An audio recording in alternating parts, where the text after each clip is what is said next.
নমস্কার, কেমন আছেন সবাই? আশা করছি সবাই খুব ভালো আছেন।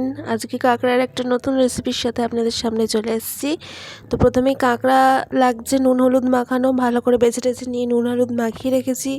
লাগছে পেঁয়াজ কুচি, আলু কুচি, টমেটো, রসুন, আদা, লঙ্কার পেস্ট, লাগছে নুন, লাগছে সর্ষের তেল। আর এখানে সব রকমের মশলা আছে, সেটা হচ্ছে জিরে গুঁড়ো, ধনে গুঁড়ো, হলুদ গুঁড়ো, কাশ্মীরি লঙ্কার গুঁড়ো, শুকনো লঙ্কার গুঁড়ো, আর লাগছে এখানে গরম মশলার গুঁড়ো আর সর্ষের তেল। তো এই হলো আমাদের রান্নার মেন উপকরণ। তো চলুন, এরপরে কড়াইটা বসিয়ে নিয়েছি, তেল গরম হতে দিয়ে দেবো। তেল গরম হতে দিয়ে দিয়েছি। তেলটা গরম হয়ে গেলে কাঁকড়াগুলোকে ভালো করে ভেজে নেব। তো তেলটা যতক্ষণ গরম হচ্ছে তো ততক্ষণ আমরা ওয়েট করব। তো এই কাঁকড়াগুলো কিন্তু বেসিক্যালি চিতি কাঁকড়া বলা হয়, ছোট ছোট কাঁকড়াগুলোকে। তেল গরম হয়ে গেছে, এবার নুন হলুদ মাখিয়ে রাখা কাঁকড়াগুলোকে আমরা ভেজে নিচ্ছি।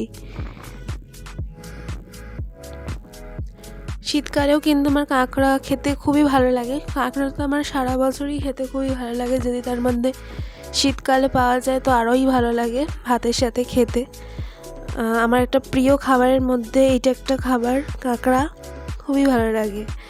তো চলুন, কাঁকড়া তো ভাজা হয়ে গেছে, এবার একটা বাটিতে তুলে নিই। এবার ওই কড়াইয়ের মধ্যে আমি আবার তেল দিয়ে দেবো। এবার রান্নাটা শুরু করব। তেলটা গরম হতে দেবো। প্রথমে তেল গরম হয়ে গেছে,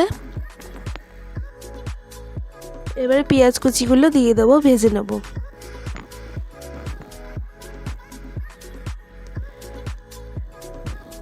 পেঁয়াজ কুচিগুলো দিয়ে দিয়েছি, এবার ভালো করে ভেজে নেব।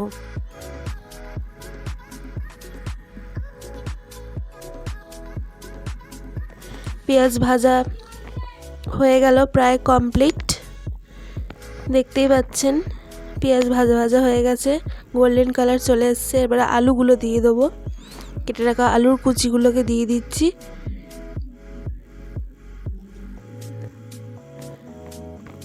দিয়ে পেঁয়াজের সাথে আবারও ভালো করে আলুগুলো ভেজে নেব।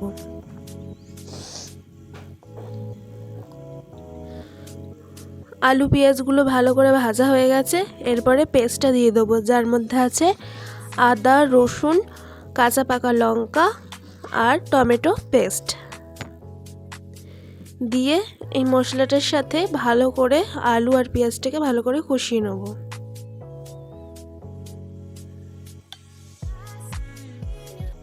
আর 1 চামচ মতো নুন দিয়ে দিলাম। দিয়ে ভালো করে কষিয়ে নিচ্ছি।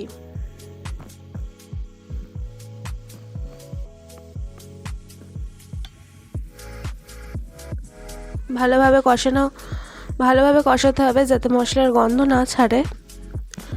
তো কষাতে কষাতে এর মধ্যেই দিয়ে দেবো বিভিন্ন রকম মশলা গুঁড়ো, জিরে গুঁড়ো, হলুদ গুঁড়ো, তারপরে ধনে গুঁড়ো, শুকনো লঙ্কা গুঁড়ো আর কাশ্মীরি রেড মির্চের গুঁড়ো।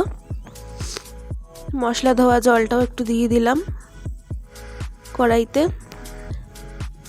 দিয়ে এবার সব কটা উপকরণকে আবারও ভালোভাবে কষাতে হবে। এই সময় কিন্তু আঁচটাকে একটু মিডিয়াম ফ্লেমে রাখবেন, বেশি হাই ফ্লেমে রাখবেন না, তাতে মশলাটা ধরে যাওয়ার একটা ভয় থাকে বা চান্সও থাকে। তো চলুন, দেখুন ভালোভাবে কিন্তু কষানো হয়ে গেছে মশলাটা। এবারে কিন্তু ভেজে রাখা কাঁকড়াগুলোকে, মানে চিতি কাঁকড়া যেটাকে বলা হয়, কাঁকড়াগুলোকে দিয়ে দিলাম।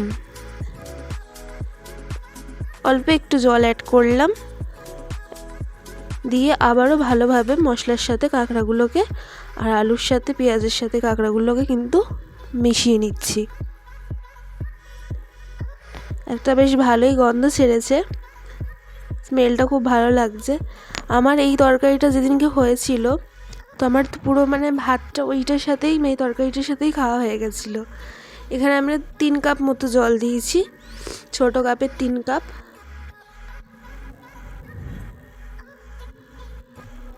জল দিয়ে আবার একটু ভালোভাবে ফুটতে দেবো। এবার সব কটা উপকরণকে ভালোভাবে কিন্তু কষিয়ে নেবেন যখনই রান্নাটা করবেন। যে কোনো রান্নায় মশলা কিন্তু খুব ভালোভাবে কষাতে হয়, অনেকক্ষণ টাইম নিয়ে। তাতে রান্নার গুণটাও ভালো লাগে, রান্নার ফ্লেভারটাও বেশ ভালো লাগে, আর রঙটাও খুব ভালো হয়। এবার 10 মিনিট মতো ফুটতে দিয়েছি। তো 10 মিনিট পরে দেখুন ফুটে গেছে। আলু কাঁকড়ার কষাটা বেশ ভালোই লাগছে দেখতে। এর উপরে কিন্তু এবারে একটু সানরাইজের গরম মশলা দিয়ে দেবো। আলু কিন্তু গলে গেছে, সানরাইজের এবারে গরম মশলাটা দিয়ে দিচ্ছি। আপনারা চাইলে বাটা গরম মশলাও দিতে পারেন, আমরা এখানে গুঁড়ো গরম মশলাটাই ব্যবহার করছি। তো দিয়ে দেওয়া হয়ে গেল, অ্যাড করা হয়ে গেল আমাদের গরম মশলা। এরপরে আরও কিছুক্ষণ মানে ওই 5 থেকে 7 মিনিট মতো মানে ফুটতে দেবো। গ্যাসের ফ্লেমটা একটু অফ করে রাখবো এখন কিছুক্ষণের জন্য, যেহেতু আলু সেদ্ধ হয়ে গেছে। এবারে গ্যাসের ফ্লেমটা আমরা অফ করে দেবো, স্ট্যান্ডিং টাইমে রেখে দেবো। আমাদের কিন্তু আলু কাঁকড়ার যে রেসিপিটা মানে আলু কাঁকড়া কষার যে রেসিপিটা কেমন লাগলো আপনাদের সেটা অবশ্যই জানাবেন। আমাদের আলু কাঁকড়ার রেসিপি একদম রেডি টু সার্ভ ভাত দিয়ে খাওয়ার জন্য।